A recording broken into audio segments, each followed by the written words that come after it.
सभी को जय मसीह की। हालेलुया। प्रभु आपको बहुत आशीष दे। और मैं अमरीक जॉय और हिंदी पंजाबी बाइबल स्टडी, ये मेरा यूट्यूब चैनल है। अगर आप इस चैनल के ऊपर नए हैं तो आप मेरे चैनल को सब्सक्राइब करें और जो बेल आइकॉन आप उसको टच करें, ताकि जब भी मैं कोई नया वीडियो अपलोड करूं उसकी जानकारी, उसका नोटिफिकेशन आपको तुरंत मिले। और आप मेरे साथ मेरे इस चैनल के ऊपर बने रहें। प्रभु आपको बहुत आशीष दे। और आज एक बार फिर मैं प्रभु यीशु मसीह के वचन को लेकर आपके सामने आया हूं। तो आप बहुत ध्यान से परमेश्वर के वचन को सुनना और समझना, ताकि जो आने वाले दिन हैं उनके लिए हम तैयार हो सकें और परमेश्वर के राज्य में हम प्रवेश कर सकें। तो मैं आपके लिए वचन पढ़ूंगा नए नियम से, यूहन्ना रचित सुसमाचार उसका 14 अध्याय और उसका 26 वचन। परंतु सहायक अर्थात पवित्र आत्मा, जिसे पिता मेरे नाम से भेजेगा, वह तुम्हें सब बातें सिखाएगा और जो कुछ मैंने तुमसे कहा है वह सब तुम्हें स्मरण कराएगा। तो आज के वचन को बहुत ध्यान से सुनना, क्योंकि आज हमारे परमेश्वर हमसे कुछ खास बात करना चाहते हैं। तो अगर बात करें तो ये जो वचन बोला गया है, जो प्रभु यीशु मसीह ने बोला है, और प्रभु यीशु मसीह ने ऐसा बोला था कि जो दूसरा सहायक है अर्थात पवित्र आत्मा, तो पवित्र आत्मा क्या है? वो सहायता करने वाला है। हाँ जी, सहायक मतलब सहायता करने वाला, हमारी मदद करने वाला। तो प्रभु यीशु मसीह यहाँ पे पवित्र आत्मा के बारे में बात करते हैं। मतलब पवित्र आत्मा हमारे बीच और परमेश्वर के बीच वो काम करता है, जिसको बोलते हैं बिचौला, जिसको बोलते हैं मेल कराने वाला, मतलब वो बीच वाला है। तो पवित्र आत्मा के बारे में प्रभु यीशु मसीह ने ऐसा बोला है कि वो सहायता करेगा, वो मदद करेगा, और जो बातें प्रभु यीशु मसीह ने बोली हैं उनको वो हमें याद दिलाएगा, और हमें किस तरह से चलना है वो सारी बातें वो पवित्र आत्मा सिखाएंगे। लेकिन ये जो पवित्र आत्मा है, इसका टाइम है। जी हाँ, इसका टाइम है, क्योंकि प्रभु यीशु मसीह ने बोला था कि मैं पवित्र आत्मा को सदा के लिए भेज दूंगा। और प्रभु यीशु मसीह के मर के जी उठने के बाद 50वें दिन, पेंतेकोस्ट के दिन, पवित्र आत्मा को प्रभु यीशु मसीह ने धरती के ऊपर भेज दिया। और वो पवित्र आत्मा आज तक इस पृथ्वी के ऊपर, धरती के ऊपर काम कर रहा है। तो आज जितने भी काम होते हैं वो पवित्र आत्मा के द्वारा ही होते हैं, क्योंकि प्रभु यीशु मसीह ने बोला है कि मैं आत्मा के द्वारा, मतलब पवित्र आत्मा की सहायता से भूतों को निकालता हूँ। तो आज जितने भी चिन्ह चमत्कार हो रहे हैं, आज जो कुछ भी सिखाया जाता है, मतलब आत्मा की बात कर रहा हूं मैं, आज जितने भी चमत्कार हो रहे हैं और जो भी मतलब आज लोग पश्चाताप कर रहे हैं, जो लोग परमेश्वर के पास आ रहे हैं, तो वो सारी बातें लिखी हैं पवित्र आत्मा के बारे में, कि ये सारी बातें मन फिराना हो गया, परमेश्वर के पास आना हो गया, पापों की क्षमा हो गई। तो ये सारी बातों का जो काम है वो पवित्र आत्मा करते हैं। तो लेकिन पवित्र आत्मा कब तक करेंगे? जी हाँ, पवित्र आत्मा कब तक करेंगे? तो इस बात को बहुत ध्यान से सुनना है और समझना है, क्योंकि पवित्र आत्मा क्या है? वो बीच वाला है। तो पवित्र आत्मा के बारे में ऐसा लिखा है, मैं आपके लिए वचन पढ़ूंगा, प्रकाशित वाक्य उसका 7 अध्याय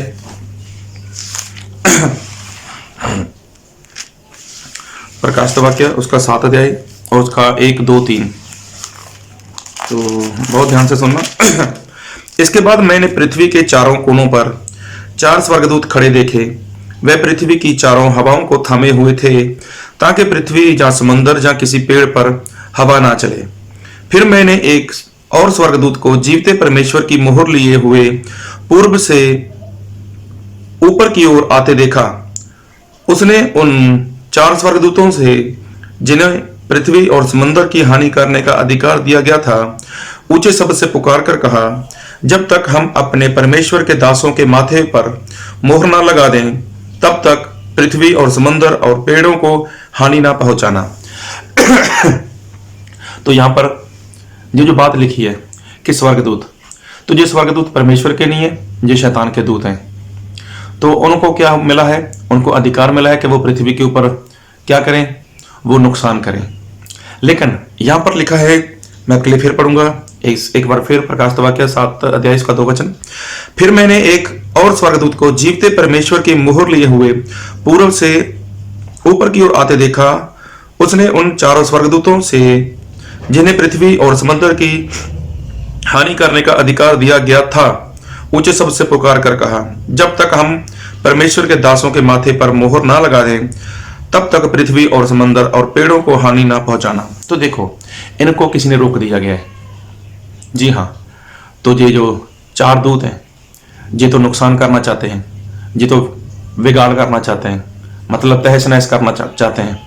लेकिन यहां पर लिखा है एक स्वर्गदूत आया, तो उसने उनको रोक दिया। जी हाँ, तो जो स्वर्गदूत है उसने उसको रोक दिया। किसको? जो 4 दूत हैं, शैतान के दूत हैं, तो रोका है। तो वो है कौन जिसने रोका है? और वो ही पवित्र आत्मा है। उसने क्या बोला है कि जब तक हम परमेश्वर के लोगों के ऊपर मोहर नहीं कर देते, तो मोहर करने वाला कौन है? मोहर तो वही है जो पवित्र आत्मा है। अगर आप एफसीएम में पढ़ोगे, कुरिन्थियों में पढ़ोगे, तो वहां पर लिखा है स्पष्ट, मोहर के बारे में लिखा हुआ है। तो मतलब मोहर लगाने वाला कोई और नहीं, वो पवित्र आत्मा है। और लिखा है, मैं आपके लिए वचन पढ़ूंगा, दूसरा थेसलोनिकिया उसका 2 अध्याय,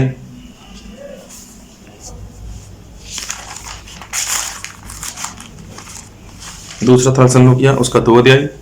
और अगर आप यहाँ शुरू 1 से वचन से पढ़ोगे ना, तो यहाँ पे पता चलेगा कि जो परमेश्वर का मतलब विरोधी है, प्रभु यीशु मसीह का विरोधी है, जिसको एंटी क्राइस्ट बोलते हैं, तो वो खड़ा होगा।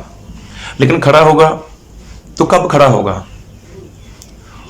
और जब खड़ा होगा तो तब वो क्या करेगा? लेकिन अभी तक वो खड़ा नहीं हुआ। उसका कारण क्या है? उसका कारण यही है कि उसको किसी ने रोका हुआ है।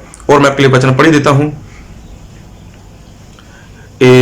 दूसरा थेसलोनिकिया उसका 2 अध्याय उसके 3 वचन से पढ़ूंगा। किसी रीति से किसी के धोखे में ना आना, क्योंकि वह दिन ना आएंगे जब तक धर्म का त्याग ना हो ले और वह पाप का पुरुष अर्थात विनाश का पुत्र प्रकट ना हो। तो देखो यहां पर लिखा है कि जो विनाश का पुत्र है, पाप का पुरुष है, तब जब तक वो प्रकट नहीं होता। तो मैं आपके लिए आगे पढ़ूंगा। तो जो विरोध करता है और हर एक से जो ईश्वर जा पूज्य कहलाता है, अपने आप को बड़ा ठहराता है, जहां तक कि वह परमेश्वर के मंदिर में बैठकर अपने आप को ईश्वर ठहराता है। क्या तुम्हें स्मरण नहीं कि जब मैं तुम्हारे यहाँ था तो तुमसे ये बातें कहा करता था? तो परमेश्वर का दास ऐसा बोलता है कि जब मैं तुम्हारे पास था, तुम्हारे साथ था, तो ये सारी बातें मैंने तुम्हें सिखाई हुई हैं। तो आगे सुनना ध्यान से 6 वचन में, तुम उस वस्तु को जानते हो जो उसे अभी रोक रहा है कि वह अपने ही समय में प्रकट हो। तो उस वस्तु को जानते हो, उस वस्तु को जानते हो। किसको? जिसने उसको रोक के रखा है। किसको? जो विनाश का पुत्र है, जो प्रकट होने वाला है, मतलब जो एंटी क्राइस्ट है। तो बात को बहुत ध्यान से सुनो और समझो कि एंटी क्राइस्ट को किसी ने रोक रखा है। एक बार फिर पढ़ूंगा 6 वचन। तुम उस वस्तु को जानते हो जो उसे अभी रोक रहा है कि वह अपने ही समय में प्रकट हो। साथ में लिखा है, क्योंकि अधर्म का भेद अब भी कार्य करता जाता है, पर अभी एक रोकने वाला है, और जब तक वह दूर ना हो जाए वह रोके रहेगा। तो देखो यहां पर लिखा है पवित्र आत्मा के बारे में कि अभी तक जो मसीह का विरोधी है, जो एंटी क्राइस्ट है, उसको किसी ने रोक रखा है। उसको किसी ने रोक रखा है। और वो रोकने वाला कौन है? हम लोगों ने पढ़ा है कि उसको किसी ने रोक रखा है। तो अगर हम देखते हैं प्रकाशित वाक्य 7 अध्याय में, तो वहां पर एक स्वर्गदूत है कि जिसने उसको रोक रखा है। तो वो स्वर्गदूत कोई और नहीं है। अगर आप कुरिन्थियों पढ़ोगे, एफएससी पढ़ोगे, तो वहां पर लिखा है मोहर के बारे में, छाप के बारे में। तो वो ही पवित्र आत्मा है। तो तकरीबन आज से 2000 साल होने को है कि तब से लेकर अब तक वो पवित्र आत्मा को प्रभु यीशु मसीह ने सदा के लिए इस पृथ्वी के ऊपर भेज दिया है। और तभी से पवित्र आत्मा ने उन दूतों को रोका हुआ है कि किसी का नुकसान मत करना। लेकिन ये पवित्र आत्मा कब तक रोक रखेंगे? पवित्र आत्मा कब तक उन लोगों को रोक कर रखेंगे वो दूतों को रोक कर रखेंगे, क्योंकि जो समय पवित्र आत्मा के लिए दिया गया है, जो समय पवित्र आत्मा के लिए ठहराया गया है, तो जब उसका समय पूरा हो जाएगा तो वो क्या बोलेंगे? हाँ, मैंने परमेश्वर के लोगों के ऊपर मोहर कर दी, मैंने परमेश्वर के लोगों के ऊपर छाप कर दी, अभी मेरा काम बंद हो गया, अभी मेरा काम खत्म हो गया। तो जब पवित्र आत्मा का काम बंद हो जाएगा तो उसके बाद फिर क्या है? फिर तो वही जो एंटी क्राइस्ट है, जो मसीह का विरोधी है, उसका काम शुरू हो जाएगा। जब उसका काम शुरू हो जाएगा तो तब कोई रोकने वाला है उसको? पवित्र आत्मा तो अपना काम कर कर सदा के लिए वापस चले जाएंगे जहां से वो आए हैं। तो आज जो चमत्कार हो रहे हैं, आज जो किसी की चंगाई हो रही है, आज किसी का छुटकारा हो रहा है, किसकी बीमारी जा रही है, किसी का दुष्ट आत्मा निकल रहा है, तो आज वो सब कुछ करने वाले कौन है? वो तो पवित्र आत्मा है। क्योंकि प्रभु यीशु मसीह ने यही बोला था कि मैं तो पवित्र आत्मा की सहायता से दुष्ट आत्मा निकालता हूँ। तो आज तो वो सारी बातें पवित्र आत्मा कर रहा है। आज कोई मन फिरा रहा है तो पवित्र आत्मा की सहायता से, आज कोई पश्चाताप कर रहा है तो पवित्र आत्मा की सहायता से, आज किसी को पापों की क्षमा मिल रही है वो भी पवित्र आत्मा की सहायता से। आज अगर कोई इंसान पापों की क्षमा ले लेता है तो उसको पवित्र आत्मा दिया जाता है ताकि उसको सिखाए, उसको आगे बढ़ाए और वो परमेश्वर के राज्य के लिए तैयार हो जाए। लेकिन अगर पवित्र आत्मा का काम बंद हो गया, अगर पवित्र आत्मा बीच में से हट गए, आज जो स्वर्गदूत हैं, मतलब जो शैतान के दूत हैं जिनके बारे में लिखा है स्वर्गदूत, वो तो तैयार है पूरी तैयारी के साथ, वो तो देख रहे हैं पवित्र आत्मा की ओर, पवित्र आत्मा की ओर देख रहे हैं कि हमें कब आज्ञा दे कि मेरा काम बंद हो गया। तो उसके बाद क्या होगा? जब पवित्र आत्मा ने ये बात बोल दी कि मैं अपना काम पूरा कर चुका हूं, अभी आप अपना काम शुरू करो, तो उसके बाद तो पवित्र आत्मा सदा के लिए स्वर्ग में चले जाएंगे। तो उसके बाद बाइबल में लिखा है, मैं अपने वचन पढ़ूंगा, प्रकाशित वाक्य उसका 9वां अध्याय, प्रकाशित वाक्य उसका 9वां अध्याय, और मैं पढ़ूंगा आपके लिए 3 वचन। उस धुएं में से पृथ्वी पर टिड्डियां निकली और उन्हें पृथ्वी के बिच्छुओं की शक्ति दी गई। 4 में लिखा है, उनसे कहा गया कि ना पृथ्वी की घास को, ना किसी हरियाली को, ना किसी पेड़ को हानि पहुंचाएं, केवल उन मनुष्यों को हानि पहुंचाएं जिनके माथे पर परमेश्वर की मोहर नहीं है। तो देखो यहां पर लिखा है कि उनको नुकसान पहुंचाना है जिनके ऊपर परमेश्वर के मोहर नहीं है। तो जो स्वर्गदूत था प्रकाशित वाक्य 7 अध्याय में, उसने क्या बोला है कि जब तक हम परमेश्वर के लोगों के ऊपर मोहर नहीं कर देते तब तक अपना काम मत करना। तो यहाँ पर क्या लिखा है, एक बार फिर पढ़ूंगा 4। उनसे कहा गया कि ना पृथ्वी की घास को, ना किसी हरियाली को और ना किसी पेड़ को हानि पहुंचाएं, केवल उन मनुष्यों को हानि पहुंचाएं जिनके माथे पर परमेश्वर की मोहर नहीं है। तो जिसके माथे पर परमेश्वर की मोहर नहीं है तो नुकसान उनका होना है। और वो नुकसान क्या है, मैं आपके वचन पढ़ूंगा 5 में।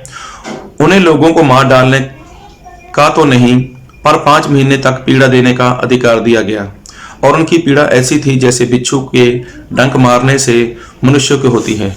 तो देखो तब ऐसे कुछ मतलब बिच्छू के समान, जब उनके काटने से जब कुछ दर्द होता है तो ऐसे कुछ टिड्डी या कुछ ऐसा कुछ जंतु आएगा कि उनको ये दिया गया है कि जिसके ऊपर परमेश्वर की मोहर नहीं लगी, उन लोगों को मारना नहीं है जान से, उनको खत्म नहीं करना, लेकिन उनको डंक मारना है, उनको डंक मारना है। और डंक ऐसा होगा कि वो लगातार 5 महीने तक तड़पता रहेगा। अभी उसमें देखो कोई भी जज हो सकता है, कोई वकील हो सकता है, कोई टीचर हो सकता है, कोई पुलिस अफसर हो सकता है, कोई बड़ा मुलाजिम हो सकता है, जहाँ तक बड़े बड़े डॉक्टर लोग भी उसके बीच में आ जाएंगे जिनके ऊपर परमेश्वर की मोहर नहीं लगी। तो वो जो डंक मारने वाले हैं तो वो तो उसी को डंक मारेंगे ना कि जिनके ऊपर मोहर नहीं है। तो उस समय क्या होगा? उस समय ऐसी पीड़ा होगी कि लोगों के पास कोई मेडिसिन नहीं काम करेगी, लोगों के लिए कोई प्रार्थना काम नहीं करेगी, लोगों को चंगाई नहीं मिलेगी, लोगों को छुटकारा नहीं मिलेगा। तब लोग बहुत परेशानी में जाने वाले हैं। और 6 में लिखा है, उन दिनों में मनुष्य मृत्यु को ढूंढेंगे और ना पाएंगे, और मरने की लालसा करेंगे और मृत्यु उनसे भागेगी। तो ऐसा समय आएगा कि उस वक्त जब एंटी क्राइस्ट का जो समय है वो शुरू हो जाएगा और उसके पहले पवित्र आत्मा का काम बंद हो जाएगा। पवित्र आत्मा का काम बंद हो गया, उसके बाद वो जो डंक मारने वाले हैं बिच्छू के समान, तो वो ऐसा डंक मारेंगे कि एक डंक के साथ इंसान को 5 महीने तक लगातार दर्द रहेगा। तो तब कोई भी इंजेक्शन, कोई मेडिसिन किसी के लिए काम नहीं करेगी, और उस दर्द की वजह से वो लोग इतने परेशान हो जाएंगे कि वो मौत को ढूंढेंगे। लेकिन बाइबल में लिखा है कि मौत उनको छोड़कर भाग जाएगी। कोई जाएगा बिजली की तार को पकड़ेगा, मर जाऊं, इतना दर्द हो रहा है। कोई जहर खाएगा, जहर पिएगा, या पानी में डूबेगा, या पहाड़ को बोलेगा कि मेरे ऊपर गिर जाओ लेकिन मुझे मार डालो, लेकिन नहीं मरेगा इंसान। बाइबल में लिखा है कि वो मृत्यु को ढूंढेगा लेकिन मृत्यु उनको छोड़कर चली जाएगी। और इसके 10 में लिखा है, उनकी पूंछ बिच्छुओं की सी थी और उनके डंक थे, और उन्हें 5 महीने तक मनुष्यों को दुख पहुंचाने की जो शक्ति मिली थी वह उनकी पूंछ में थी। तो 5 महीने तक उन लोगों को लगातार दर्द रहेगा। तो तब जिनके पास पवित्र आत्मा की मोहर होगी तो उनका तो कोई नुकसान नहीं है, उनको तो ये लोग छू नहीं सकते, उनका तो कोई नुकसान कर ही नहीं सकते, क्योंकि परमेश्वर ने यह आज्ञा दी है कि जिनके ऊपर मोहर नहीं है, जिनके ऊपर पवित्र आत्मा की मोहर नहीं है, उनको डंक मारना है। तो जिनके ऊपर पवित्र आत्मा की मोहर है उनको वो डंक नहीं मारेंगे, वो लोग पूरी शांति के साथ परमेश्वर की महिमा करते हुए, परमेश्वर को धन्यवाद देते हुए यहीं पर रहेंगे। लेकिन दूसरे लोग परेशान होंगे, तब वो लोग उनके पास आएंगे, मेरे लिए प्रार्थना करो, मेरे लिए प्रार्थना करो। हो सकता है उस समय किसी का बाप बीच में हो, किसी की माँ, किसी को भाई, किसी की बहन, किसी की पत्नी, किसी के बच्चे, कोई भी रिश्तेदार हो सकता है। लेकिन जब आप प्रार्थना करोगे तो काम कौन करने वाला है? काम तो पवित्र आत्मा करने वाले हैं। लेकिन तब पवित्र आत्मा भी काम नहीं करेगा। तब वो लोग इतने पीड़ा में आ जाएंगे, इतने दर्द में आ जाएंगे कि वो लोग मौत को ढूंढेंगे। लेकिन ये सारी बातें होंगी कब? ये सारी बातें तभी होंगी ना कि जब पवित्र आत्मा बीच में से हट जाएगा। आज तो पवित्र आत्मा बीच में है, आज तो कोई इंसान मसीह को नहीं भी मानता, आप प्रार्थना करो उसके लिए काम हो जाएगा। लेकिन जब पवित्र आत्मा ने अपना काम बंद कर दिया तब क्या होगा? तब तो आप किसी के लिए प्रार्थना करो, किसी का कोई भी हल नहीं होने वाला। हाँ, आप लोग बच जाओगे जिनके अंदर पवित्र आत्मा होगी, जिसके ऊपर पवित्र आत्मा की मोहर होगी। तो मैं यही कहना चाहता हूँ, परमेश्वर का भाई वचन यही सिखा रहा है कि जब तक पवित्र आत्मा है, पवित्र आत्मा की मोहर अपने ऊपर ले लो, क्योंकि पवित्र आत्मा का काम बंद होने वाला है। पवित्र आत्मा आज उन दूतों को रोके रखे हैं, रोक कर रखा हुआ है और कहा है कि जब तक मैं अपना काम पूरा नहीं करता। इसका मतलब परमेश्वर के जो पवित्र आत्मा ने दिया है, पवित्र आत्मा, उसका समय है। समय रहते हुए आप वो पवित्र आत्मा की मोहर ले लो। अगर ऐसा नहीं करते तो जिस दिन पवित्र आत्मा का काम बंद हो गया उसके बाद मौत तक भी छोड़कर भाग जाएगी, तो बहुत मुश्किल खड़ी हो जाएगी। तो पवित्र आत्मा बीच में है, उसको हटने मत दो।